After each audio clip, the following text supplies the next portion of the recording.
Okay दोस्तों, तो similar profile का एक क्वेश्चन देखते हैं। मेरे पास ये टैंक है जिसके अंदर पानी है। पानी का हाइट है 0.8 मीटर और उसके अंदर एक स्फीयर रखा हुआ है जिसका रेडियस जो है दैट इज 20 मिलीमीटर एंड इसके नीचे एक छोटा सा होल है of radius 1 millimetre. Obviously 1 millimetre is much smaller than 20 millimetre, तो हम होल को बहुत छोटा जो है वो प्रैक्टिकली मान सकते हैं। वाटर का डेंसिटी जो है वो हम जानते हैं 1 होता है। तो सवाल ये है जो इसका डेंसिटी कम से कम कितनी होनी चाहिए जो कि ये वाला इक्विलिब्रियम हमारा पॉसिबल हो। तो मान लो इसका डेंसिटी रो है, तो सिंपल सी बात है इसका जो बॉइंट फोर्स होगा that will be 4/3 pi capital R cube into rho g. और यहां पर हमें करेक्शन करना पड़ेगा, तो rho g H into pi small r square, that is the buoyant force. And इसके करस्पॉन्डिंग जो हमारा mg होगा that mg is equals to कितना होगा 4/3 पाई R क्यूब इंटू यहां पर रो मतलब रो, इसका सिग्मा ले लो, ठीक है ना, इसका सिग्मा ले लो 4/3 pi R cube into sigma जी, ये हमारे पास आएगा। इक्विलिब्रियम के लिए ऑब्वियस सी बात है mg must be greater than or equals to the buoyant force। तो सिंपल सी बात है 4/3 pi R cube sigma g must be greater than or equals to 4/3 pi R cube rho g minus rho g H into pi small r square. Okay, so now let's see. Pi is gone from everywhere and G is also gone from everywhere. ठीक है, तो sigma must be greater than or equals to rho minus 3 rho h r square by r cube। ठीक है, ये हमारे पास आएगा। अच्छा, यहां पर सबको सेमी यूनिट में अगर मैं पुट करूंगा तो मेरा काम निपट जाएगा, मुझे बाकी हर किसी को एसआई में कन्वर्ट करने की जरूरत नहीं है। तो रो क्योंकि 1 है तो 1 माइनस 3, यहां पर सबको मिलीमीटर में ले आओ, ठीक है। सबको अगर मैं मिलीमीटर पे ले आता हूं तो 0.8 मीटर मतलब कितना मिलीमीटर, डेफिनेटली 800 मिलीमीटर। यहां पर स्मॉल आर जो है वो है 1 और यहां पर जो होगा that will be equals to 20 cube, यानी ये हो जाएगा 8000। ठीक है, तो ये हो जाएगा हमारे पास कितना 1/10। तो sigma will be greater than और इक्वल्स टू 1 माइनस 0.3, तो sigma will be greater than और इक्वल्स टू 0.7। ठीक है, तो कम से कम हमारा सिग्मा जो है वो इतना होना चाहिए, तभी ये इक्विलिब्रियम संभव है। अब आईआईटी ने इसके ऊपर एक बहुत ही अच्छा क्वेश्चन पूछा था, वो वाला क्वेश्चन हम सॉल्व करते हैं। It's a comprehension type problem, let's see. Okay दोस्तों, तो ये है वो क्वेश्चन। क्या है, यहां पर मेरे पास एक कंटेनर है, ये वाला कंटेनर पे यहां पर बीच में एक खाली जगह है that is open to atmosphere. The whole container is also open to atmosphere. यहां पर एक सिलेंडर है जिसका हाइट है h और उसका रेडियस है 2r। जो हमारा होल है उसका रेडियस है r। ठीक है, सिलेंडर का डेंसिटी है ρ/3 और जो फ्लूइड में डाला हूं वो है मेरा रो। नीचे मेरा कोई मैकेनिज्म बनाया हुआ है जिससे मैं फ्लूइड का लेवल को धीरे धीरे नीचे कर सकता हूं। राइट, नाउ मैंने देखा जब सबसे पहली बार यहां पे ऊपर वाले लेवल के रेस्पेक्ट में हाइट h1 पर आया, वहां पर हमारा ये वाला जो सिलेंडर है ये ऊपर की तरफ जाना चालू किया। तो सवाल ये है मुझे h1 सबसे पहले निकालना है। तो फर्स्ट पार्ट फर्स्ट, ठीक है, पहले मैं फर्स्ट पार्ट को सॉल्व करता हूं। अच्छा, यहां पर बॉइंट फोर्स का फंडा लगाओ ही मत, क्योंकि एक बहुत बड़ा सा होल में हमारा कुछ नहीं लग रहा है। ठीक है, यानी इसका अगर मैं साइड व्यू लेता हूं, दोस्तों ध्यान देना, इसमें यहां पर जो हॉराइजेंटल लेवल है, यहां पर वैसे तो प्रेशर होना चाहिए P not plus rho g H plus H1, but ये जो होल वाली जगह है, यहां का प्रेशर जो है वो हमारा P नॉट है। यानी इसका अगर मैं क्या लेता हूं, बॉटम व्यू, तो दोस्तों ध्यान देना, ये पूरा का पूरा डिस्क जो है वो मेरा 2R का है, बट उसके अंदर जो है हमारा R रेडियस जो है वो केवल और केवल हवा के साथ ही कांटेक्ट में है। यानी इतनी जगह पर जो प्रेशर होगा that will be P not, और इतनी जगह पे जो प्रेशर होगा that will be P not plus rho g H plus H1। अच्छा, ऊपर का लेवल पे अगर मैं देखूं तो हर जगह का प्रेशर जो है वो है रो जी H1, उस पर यहां पे तो कोई प्रॉब्लम नहीं है। ठीक है, बाकी साइड का फोर्सेस जो है वो हमारा डेफिनेटली बैलेंस पे होगा ही होगा। मैं बॉइंट फोर्स यहां पर अप्लाई नहीं कर रहा हूं, सीधा मैं प्रेशर से आगे बढ़ रहा हूं।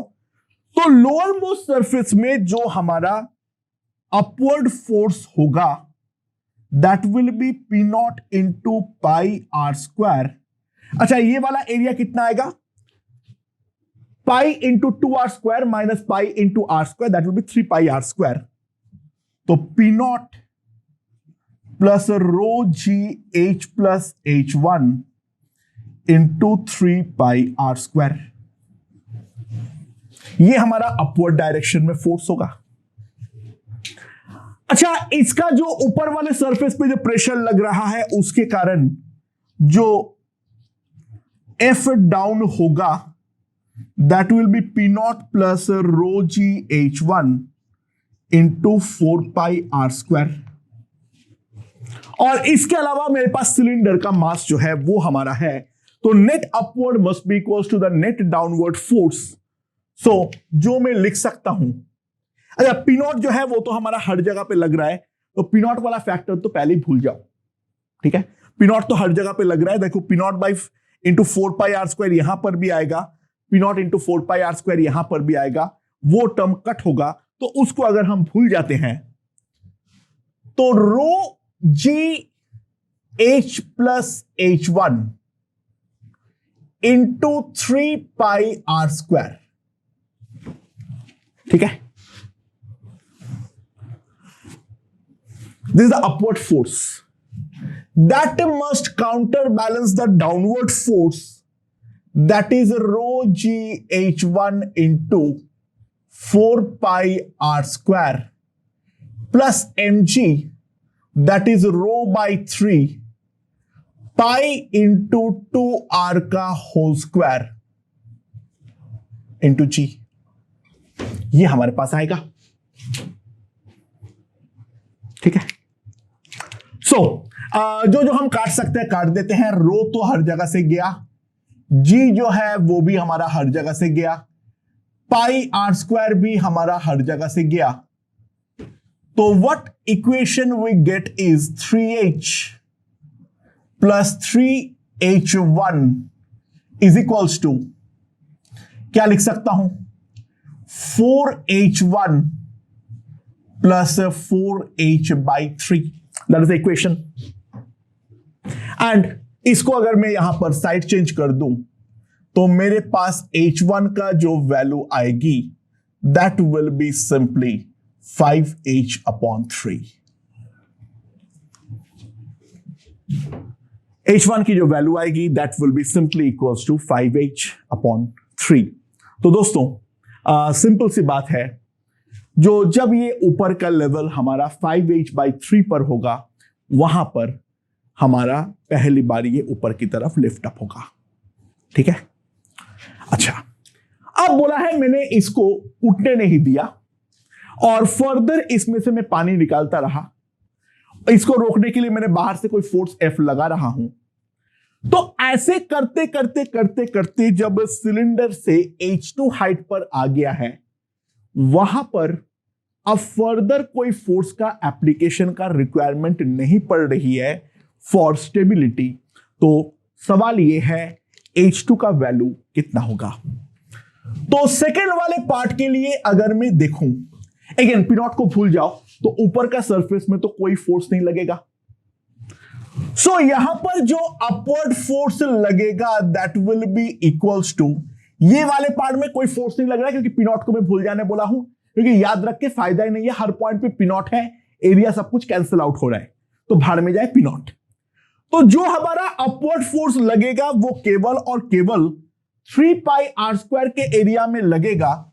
सो that will be rho g into H2 into 3 pi are square, that will be the force up.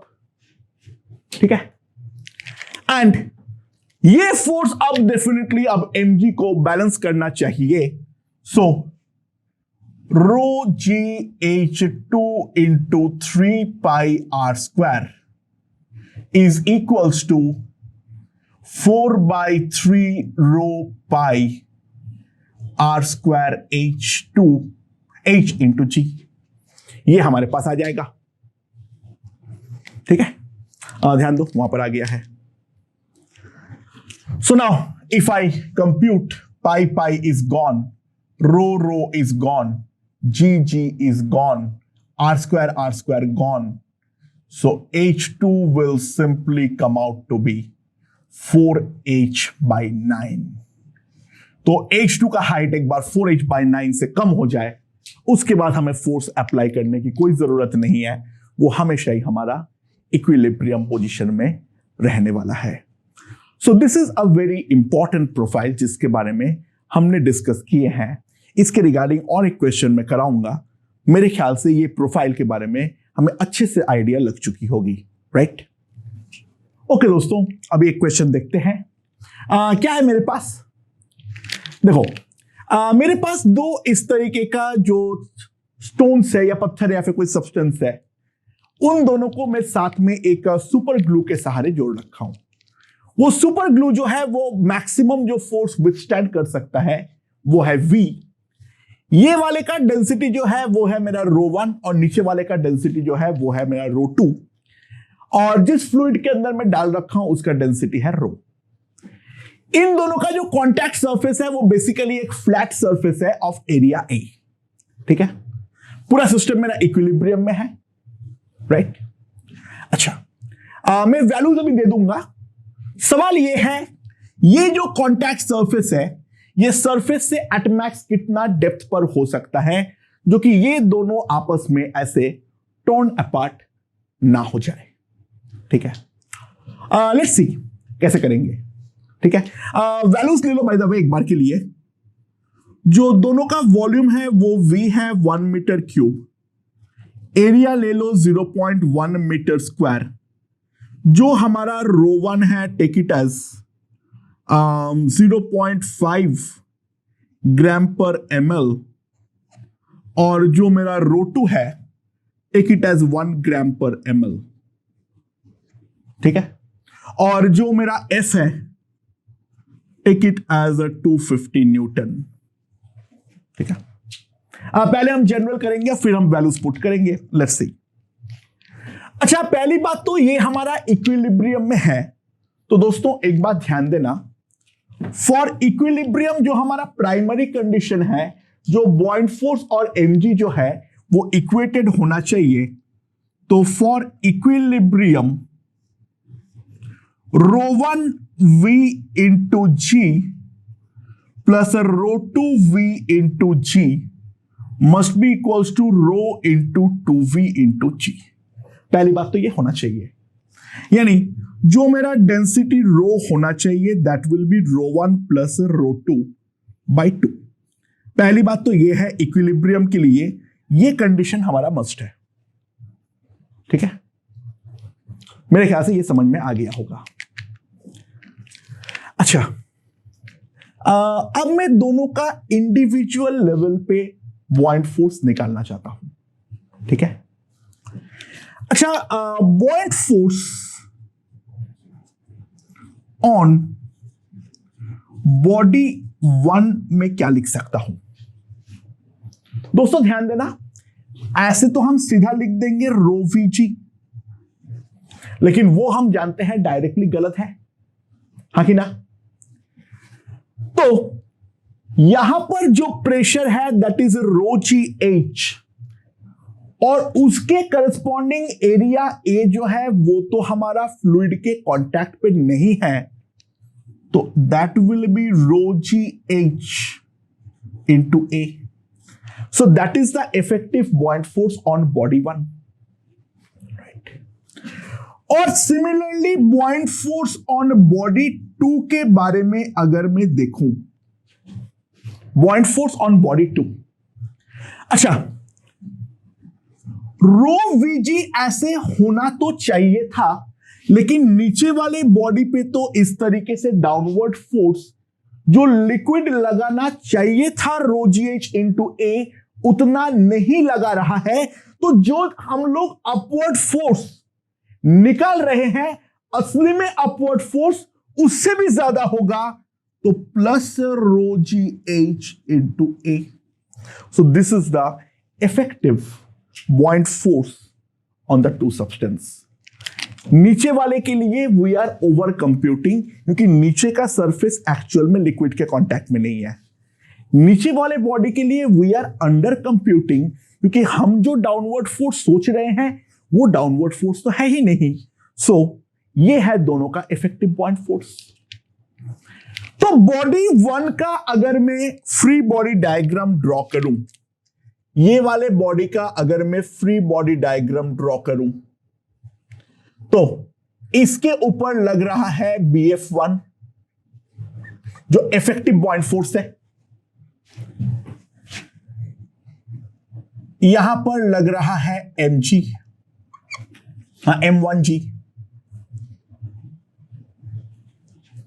और ये ऊपर भागना चाह रहा है फटके, तो ग्लू उसको नीचे की तरफ रखेगा, दैट विल बी F. मैं लिमिटिंग केस कंसीडर कर रहा हूं.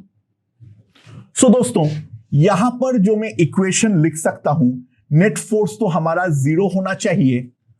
सो BF M1G plus F will be equals to BF1. ठीक है, तो ρ1 VG plus F that will be equals to rho VG minus rho AG AH. और अब अगर मैं दूसरा वाला बॉडी का फ्री बॉडी डायग्राम ड्रॉ करूं दोस्तों, तो इन दैट केस हमारे पास जो आने वाला है, सॉरी मैंने उल्टा ड्रॉ कर दिया, यहां पे ऊपर में फ्लैट सरफेस है, ठीक है, इसके ऊपर जो जो लग रहा है, एक है buoyant force upward BF2 effective buoyant force, downward M2G, और ये नीचे भागना चाह रहा है, तो ये अपवर्ड F जो है वो डेफिनेटली लग रहा है. सो mg माइनस F जो है वो यहां पर BF2 है, तो ρ2 VG minus F that will be equals to rho VG plus rho g AH. हाँ कि ना? ठीक है, समझ में आ गया या नहीं आया? उम्मीद है समझ में आ गया है. सो बहुत सारी चीजें कर सकते हैं. मुझे F निकालना है, तो मेरे ख्याल से दोनों को सब्सट्रैक्ट कर देना चाहिए. तो ρ1 ρ2 minus ρ1 VG minus 2F 2 rho A into H, ये हमारे पास आएगा. एंड 2 रो का जो वैल्यू है that I know equals to ρ1 plus ρ2. So H जो आएगा that will be equals to कितना, rho two minus rho one VG minus 2F by rho one plus rho two into AG। ये हमारे पास आ जाएगा H का value. तो in general तो हम लोगों ने निकाल दिए हैं, और अब इसका अगर मुझे एग्जैक्ट कंप्यूटिंग करना पड़े तो दोस्तों H जो आ जाएगा मेरे पास कितना आएगा, rho two minus rho one V rho one plus rho two into A minus 2F rho one plus rho two AG। सबको SI में पुट करना मत भूलो। खैर यहां पे डेंसिटीज का रेशियो है, SI की जरूरत नहीं है। This will be 0.5 and this will be 1.5, this will be 0.5 and this will be 1.5। We have 1 और A है हमारा 0.1, तो ये आ जाएगा हमारा 10, ये आ जाएगा हमारे पास 3, 10/3। यहां पर आ जाएगा मेरे पास 500, यहां पर है मेरे पास 10, एरिया जो है वो है मेरा 0.1 and rho one plus rho two अगर मैं देखूं तो 1.5 इंटू 10⁻³ आएगा। सो दिस इज 1, ठीक है, 10/3, और यहां पर अगर मैं ध्यान दूं this is 0.5 into 10⁻³, so this is gone minus 1/3, so this H will come out to be equals to 3 metre. तो दोस्तों मेरे ख्याल से ये समझ में आ गया है, ये प्रोफाइल हमने अच्छे से समझ लिए हैं जो कहां पर किस तरीके से हमें प्रॉब्लम को अप्रोच करनी है, राइट। ओके दोस्तों अगला क्वेश्चन देखते हैं। मेरे पास एक वुडन बॉडी है, ठीक है, और वो वुडन बॉडी के ऊपर एक कॉइन रखा हुआ है। कॉइन का वॉल्यूम जो है वो है V और उसका जो डेंसिटी है वो है मेरा रो, ठीक है।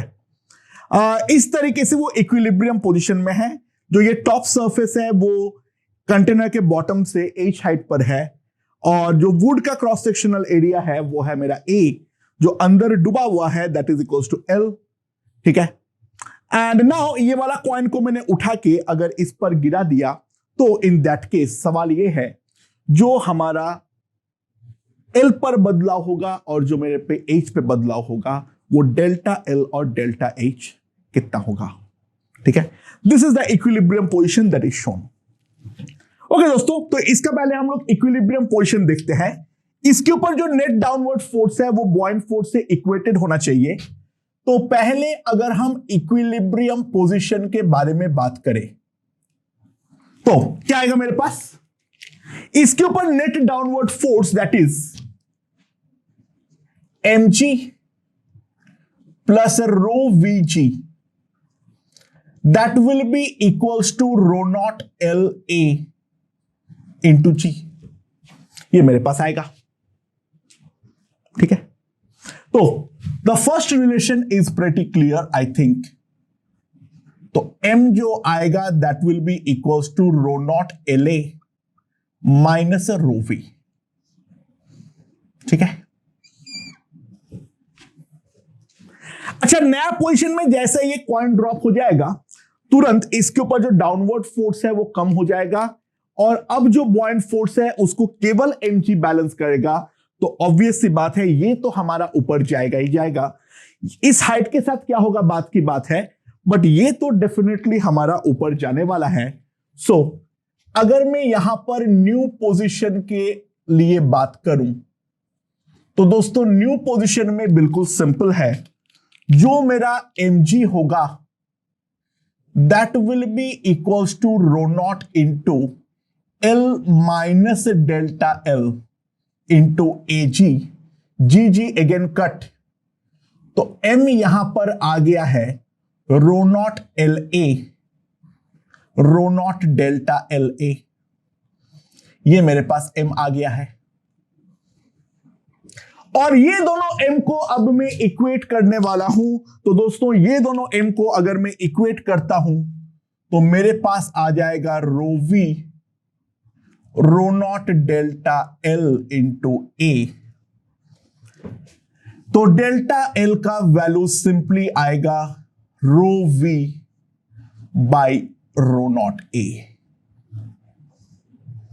ठीक है, डेल्टा एल मेरे ख्याल से हमारा आ चुका है। ठीक है, समझ में आया? ओके, भाई ऑब्वियसली बात है लेंथ घटेगा, मैं नेगेटिव लिख नहीं रहा हूं, मैं डेल्टा एल को मैग्नीट्यूड की तरह ट्रीट कर रहा हूं। बढ़ेगा या घटेगा वो मैं लॉजिकली बोल दे रहा हूं। अब ये वाले के रेस्पेक्ट में अगर मैं बातचीत करूं, दोस्तों इन दैट केस क्या होने वाला है, ध्यान देना, यहां पर जो हमारा इस वाटर का लेवल है, ये वाटर का लेवल में दो ट्राई किया जाएगा, एक बढ़ाने का और दूसरा घटाने का। क्यों सर? ऑब्वियस सी बात है, ये हमारा डेल्टा एच से ऊपर गया है तो ऑब्वियस सी बात है वहां पे एक गड्ढा जो है वो खाली हुआ है और उसका अमाउंट है डेल्टा एल इंटू ए जितना। उतने जगह पर वाटर जो है वो हमारा ऑक्युपाई करेगा, उतना जगह पर जो वाटर है वो हमारा ऑक्युपाई करेगा। और कॉइन जो नीचे आया है तो कॉइन का वॉल्यूम जितना बड़ा भी तो है, तो दोस्तों due to coin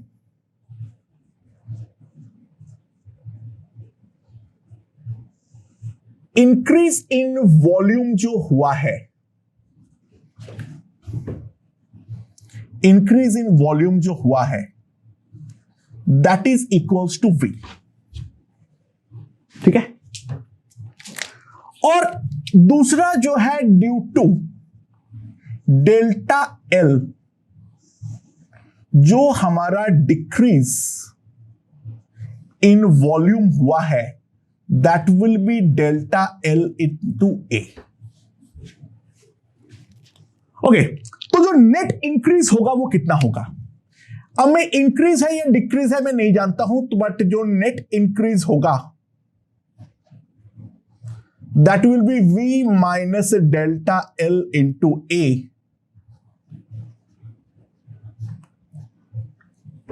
v minus rho by rho not into V, ये हमारे पास आएगा। And this will be equals to v into 1 minus rho by rho not. अब एक प्रैक्टिकल बात करते हैं यार, कॉइन किस मटेरियल से बनता है? कॉपर वगैरह से बनता है। ठीक है, कॉपर आयरन जो भी है उसका डेंसिटी यार वाटर से तो डेफिनेटली ज्यादा होगा ही होगा। ठीक है, इसको अगर मैं वाटर मानता हूं तो जनरली ऐसे में कह नहीं सकता हूं, it can be positive, it can be negative, I don't know. ये जैसे मैं गारंटी के साथ बोला था जो एल हमारा कम होगा ही होगा, इस पर रो और रो नॉट पर हम कह नहीं सकते हैं, but any how in most of the cases it will be negative. ठीक है, यानी इसका हाइट जो है वो हमारा डिक्रीज करेगा, वो डिपेंड करेगा रो अगर ग्रेटर देन रो नॉट है, rho greater than rho not positive होगा, सॉरी नेगेटिव होगा, और rho less than rho not positive आएगा।